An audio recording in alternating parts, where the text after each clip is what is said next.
Hello and welcome. আজকে আমরা শিখব আইএলস কী এবং আইএলস পরীক্ষা আমরা কেন দিব। যাদের কোনো প্রায়র এক্সপিরিয়েন্স নাই আইএলস সম্পর্কে, তো তাদের জন্যই আজকের এই সেশনটা হবে। তো প্রথমত, হোয়াট ইজ আইএলস? তো আইএলস কি, এটাই অনেকে অনেক সময় বোঝে না যে আইএলসের একটা অ্যাব্রিভিয়েটেড ভার্সন। তো এটার ফুল মিনিং হলো international English language testing system. তো এটা হলো একটা আপনার ল্যাঙ্গুয়েজ প্রফিসিয়েন্সি টেস্ট। তো এরকম ল্যাঙ্গুয়েজ প্রফিসিয়েন্সি টেস্ট আরও অনেক আছে, যেমন ডুওলিঙ্গো আছে, আমরা ওই যে অনেক সময় টিচিংয়ের যেগুলো দেখি সেগুলোও আছে। তো আইএলসটা সবচেয়ে প্রমিনেন্ট, কারণ প্রায় 1960 সাল থেকে এটা চলে আসছে এবং আই থিঙ্ক 1985 সালের দিকে এটা সবচেয়ে প্রমিনেন্ট একটা টেস্টিং সিস্টেম হয়ে গেছে এবং বর্তমানে পৃথিবীর সবাই মোটামুটি এই টেস্ট সম্পর্কে জানে এবং দেয়। এবং এই টেস্টটা সবচেয়ে ইম্পর্ট্যান্ট যদি আপনি ওভারসিজ যদি কোথাও পড়ালেখা করতে যেতে চান, তো সেক্ষেত্রে so international English language testing system, this is what IELTS is. And আইএলসের দুইটা ধরনের আইএলস হয়। ইউজুয়ালি একাডেমিক, যেটা হলো আপনার পড়ালেখার জন্য যারা বিদেশ যাবেন তাদের জন্য, এবং জেনারেল ট্রেনিং, যারা চাকরি বাকরির জন্য বা জব ভিসার জন্য বিদেশ যাবেন তাদের জন্য। তো মেজরিটি অফ দ্য কেসেস যেটা দেখা যায় সেটা হলো ইউজুয়ালি অ্যাকাডেমিক্সের জন্যই মানুষজন বেশি আইএলসের এক্সামটা দেয়। কারণ বর্তমানে যেটা দেখা যাচ্ছে, বাংলাদেশে অনেক স্টুডেন্ট বিদেশ যেতে চায়। তো বিদেশ যাওয়ার ক্ষেত্রে যদি আপনি দেখেন, তো বেশিরভাগ ক্ষেত্রেই আইএলসের রিকোয়ারমেন্টটা লাগবে। তো আইএলসের রিকোয়ারমেন্টটা অনেক সময় ইউনিভার্সিটির ক্ষেত্রেও লাগে, অনেক সময় ভিসার ক্ষেত্রেও লাগে। এমনও সময় দেখা যায় যে অনেক ইউনিভার্সিটির রিকোয়ারমেন্ট থাকে না আইএলস, কিন্তু ভিসার সময় আইএলসের মানে স্কোর ভালো থাকলে আপনাকে তারা ভালো প্রায়োরিটি দিবে। তো একাডেমিক সেকশনে আইএলসই সবচেয়ে বেশি মানুষজন প্রিপারেশন নেয়, এবং সাধারণত কোচিং যেগুলো হয় বা অনলাইনে যেসব মেটেরিয়ালস আছে, তো সেগুলো একাডেমিক আইএলস কেন্দ্রিক। আহ, এবং আইএলস সাধারণত 0 to 9 ব্যান্ডে স্কোর করা হয়। এবং সর্বনিম্ন হয়তো বা আপনি 5, 5.5, এটা আপনি সর্বনিম্ন ধরে নিতে পারেন। আর অ্যাভারেজ একটা স্কোর হলো 6.5 to 7। আর 9 তো obviously native to native like. তো আপনি যদি একেবারে খারাপ পরীক্ষা দেন বা আপনার আইটিআই একেবারে 0, তাহলে আপনি ধরে নেবেন যে আপনার আইএলসের স্কোর আসবে 5। আর আপনি যদি একটু ডিসেন্ট প্রিপারেশন নেন, আপনি যদি একটু হেলদি প্রিপারেশন, একটু কোর্স ফলো করে যদি প্রিপারেশন নেন, তাহলে আপনার স্কোর হয়তো বা 6.5 to 7 আসবে, যেটা হলো মডারেট একটা স্কোর। আর এর চাইতে যতই উপরে যাবেন আপনার স্কোর মানে তত ভালো, আপনার আন্ডারস্ট্যান্ডিং তত ভালো ইংলিশ ল্যাঙ্গুয়েজ সম্পর্কে। ইউজুয়ালি যেটা দেখা যায় সেটা হলো 6.5 পেলেই আপনি মোটামুটি সব ইউনিভার্সিটিতে অ্যাপ্লাই করতে পারবেন, সব ভিসা অ্যাপ্লিকেশনস করতে পারবেন। ওকে, 6.5 আপনি অ্যাভারেজ স্কোর ধরে নিতে পারেন যে মোটামুটি সবাই 6.5-এর মতো পাওয়ার যোগ্য। Okay, and why take this exam? Already আগে বলেছি যে ইউনিভার্সিটি অ্যাডমিশনসে আপনার লাগবে, জব অপরচুনিটিস যদি লাগে, ভিসা রিকোয়ারমেন্ট যদি লাগে, সেই ক্ষেত্রে আপনার অবশ্যই আইএলস দিতে হবে। এবং অনেক ক্ষেত্রে আইএলসটা কম্পালসারি, মানে বাধ্যতামূলক, এটা আপনি করতেই হবে, করতেই হবে। ওকে, আর টেস্ট হয় পুরোপুরি 4টা মডিউল থাকে। তো তো 4টা মডিউল, আপনার 4টা মডিউল বলতে বোঝাচ্ছে 4 ধরনের এক্সাম। ওকে, সেই মডিউল সম্পর্কে আমরা একটু পরে জানবো। 4টা মডিউল আপনার হয় 2 ঘন্টা 45 মিনিট, সব মিলিয়ে অ্যারাউন্ড 3 আওয়ার্সের মতো আপনার লাগবে। তো 4টা মডিউলে দেখা যায় বিভিন্ন টাইম, সবচেয়ে কম যে সময়টা লাগে সেটা হলো স্পিকিংয়ে। ওকে, বাট অ্যারাউন্ড আপনি 3 আওয়ারের একটা এক্সাম ধরে নিতে পারেন, যে 3 আওয়ার্সের একটা এক্সাম হবে। আরেকটা জিনিস সেটা হলো যে এক্সামের সময় দেখা যায় যে একটা মডিউল আগে হয়ে যায় বা একদিন আগেও হতে পারে, ডিপেন্ড করে আপনি কোথায় এক্সাম দিচ্ছেন, পেপার বেসড না কম্পিউটার বেসড। তো ওটার উপরে ডিপেন্ড করে আপনার দেখা যাবে যে এক্সাম নিবে। ওকে, তো 4টা মডিউল কী কী সেগুলো আমরা জেনে নিই। Okay, so IELTS test components. Okay, 4 modules, 4টা মডিউল থাকে। সেগুলো হলো reading, writing, speaking and listening. Okay, 4টা মডিউলই ইকুয়ালি ইম্পর্ট্যান্ট এবং 4টাই 0 থেকে 9-এর ভেতরে মার্কিং করা হয়। ওকে, ব্যান্ড 9, আর হলো সর্বনিম্ন যেটা সেটা হলো ব্যান্ড 0, বাট আমরা ব্যান্ড 4 বা 5কে সর্বনিম্ন ধরে নিতে পারি। ঠিক আছে, তো এটার 4টারই একটা অ্যাভারেজ করে তাহলে আপনাকে একটা স্কোর দিবে। ফর এক্সাম্পল, আপনি যদি 2টা মডিউলে পান 8-8 এবং 2টা মডিউলে পান 6-6, তাহলে আপনার অ্যাভারেজ স্কোর হবে 7। ওকে, অলরাইট। তো রিডিংয়ে যেটা দেখা যায় সেটা হলো রিডিংয়ে ইউজুয়ালি 3টা প্যাসেজ থাকে, অর্থাৎ 3টা বড় প্যাসেজ থাকে। প্যাসেজ বলতে এখানে কিন্তু আপনি ছোট প্যাসেজ মনে করতে পারবেন না। বড় 3টা প্যাসেজ থাকবে, যেগুলো আর্টিকেল হতে পারে, স্টোরি হতে পারে, নিউজ পেপারের কোনো কলাম হতে পারে, অনেক কিছুই হতে পারে। ওকে, এবং আপনাকে সেই প্যাসেজগুলো পড়ে 40 কোয়েশ্চেন্স অ্যান্সার করতে হবে উইদিন 60 মিনিটস, অর্থাৎ 60 মিনিটের ভেতরে। তো রিডিংয়ে আপনি 40টা কোয়েশ্চেন অ্যান্সার করবেন 3টা প্যাসেজে, 3টা লং প্যাসেজের পড়ে 7 মিনিটের ভেতরে। ওকে, আর প্রত্যেকটা প্যাসেজে অ্যারাউন্ড 13 কোয়েশ্চেন্স থাকবে, তো 13টার আশেপাশে কোয়েশ্চেন থাকবে।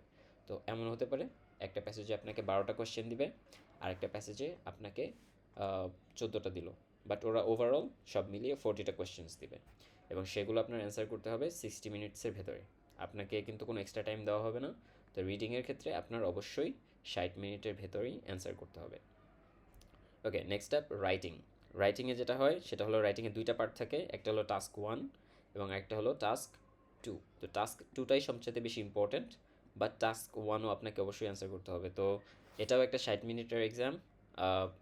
এটার একটা ওয়ার্ড লিমিট আছে। টাস্ক 1-এ আপনার অ্যাটলিস্ট 150 ওয়ার্ডস থাকে, এবং টাস্ক 2-তে থাকে 250 ওয়ার্ডসের একটা লিমিট।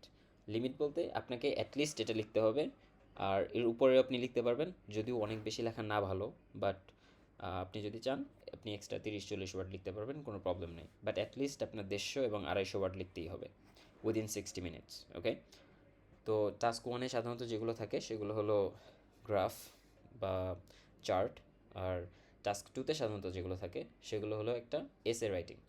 তো এসে রাইটিংয়ে আপনার অনেক ডিফারেন্ট টপিক দিতে পারে, যেটা সবচেয়ে বেশি ইম্পর্ট্যান্ট সেটা হলো এসে রাইটিংয়ে আপনাকে কিছু কোয়েশ্চেনও দিয়ে দিবে ওরা, যে এগুলো আপনার অ্যান্সার করতেই হবে। তো ওইগুলো আপনার অবশ্যই অ্যান্সার করতে হবে এবং নিজের ভাষায় লিখতে হবে। এসে রাইটিং যেটা হবে পার্ট 2-তে, সেটা সবচেয়ে ইম্পর্ট্যান্ট, এবং নিজের ভাষায় লিখতে হবে। নিজের পার্সোনাল এক্সাম্পল বা নিজের মতো নিজের ভাষায় লিখবেন, নিজের অপিনিয়ন দিবেন, এটা হলো টাস্ক 2। টাস্ক 1 যেটা, সেটা হলো রিপোর্টিং ইনফরমেশন।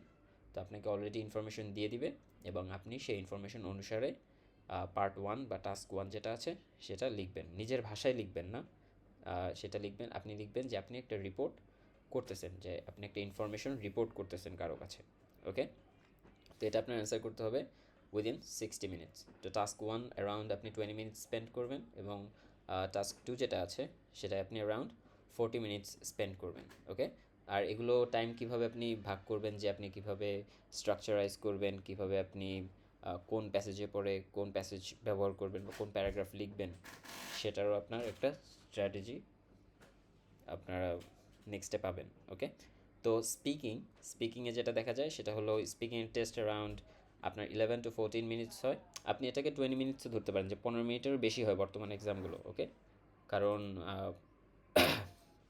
বেশিরভাগ ক্ষেত্রে যেটা দেখা যায় সেটা হলো যে স্পিকিংয়ে যে পার্টগুলো থাকে সেগুলো একটু স্লোলি বিল্ড আপ হয়। ওকে, তো শুরুতে একটু স্লো বিল্ড আপ হয়, তো লাস্টে দেখা যায় যে এক্সামিনার লাস্টে যে পোর্শনটুকু থাকে সেই সময়টুকু গেজ করার চেষ্টা করে যে আপনার অ্যাকচুয়াল ব্যান্ড স্কোর কত।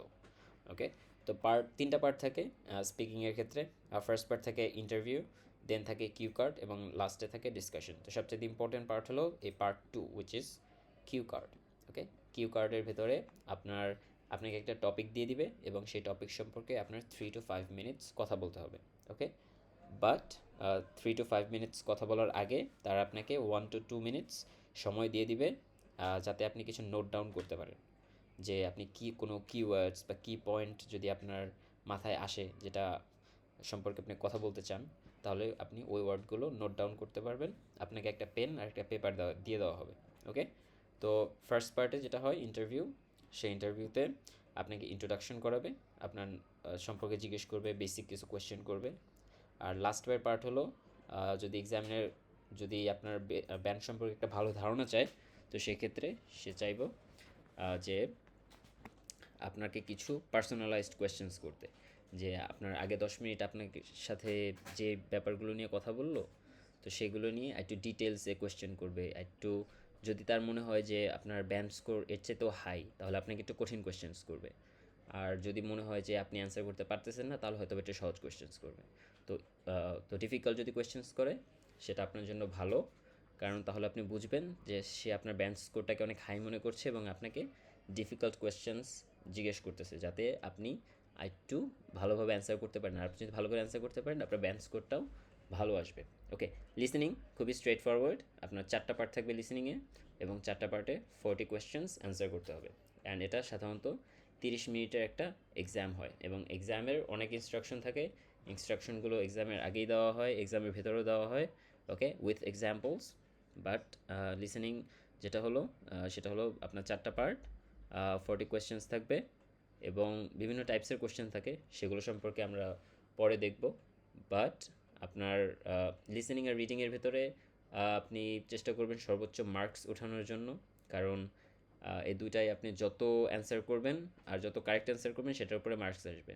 ওকে, এমন হবে না যে আপনি মানে সাবজেক্টিভ কোনো চয়েস নাই এখানে, যেটা আপনার স্পিকিং আর রাইটিংয়ে আপনার এক্সামিনের উপরে ডিপেন্ড করবে যে আপনি কত পাচ্ছেন। অবভিয়াসলি আপনার এক্সামের উপরে ডিপেন্ড করবে, বাট আপনি আহ, একেবারে শিওরলি বলতে পারবেন না যে আপনার ব্যান্ড কত আসবে ইন রাইটিং অ্যান্ড স্পিকিং। কিন্তু রিডিং আর লিসেনিংয়ে আপনি জানেন যে আপনি কত পাবেন এবং আপনি যতগুলো কারেক্ট অ্যান্সার করবেন ততগুলোই আপনি মানে ততই আপনি অ্যান্সার মানে ততই আপনি ব্যান্ড পাবেন, ঠিক আছে, আপনার হিসাব মতো। তো আমরা যেটা চেষ্টা করব সেটা হলো আমরা সব কোয়েশ্চেন অল টাইম অ্যান্সার করার চেষ্টা করব। যে 40 কোয়েশ্চেন্স আছে আমাদের লিসেনিং রিডিংয়ে, তো আমরা 40 কোয়েশ্চেন্স অ্যান্সার করব এবং লিসেনিংয়েও 40 কোয়েশ্চেন্স আছে, তো সবগুলোই আমরা অ্যান্সার করব। It doesn't have to be correct always, আপনি ভুল অ্যান্সার করলেও কোনো মার্ক কাটা যাবে না। তো অল টাইম আমরা চেষ্টা করব সর্বোচ্চটা অ্যান্সার করার। ওকে।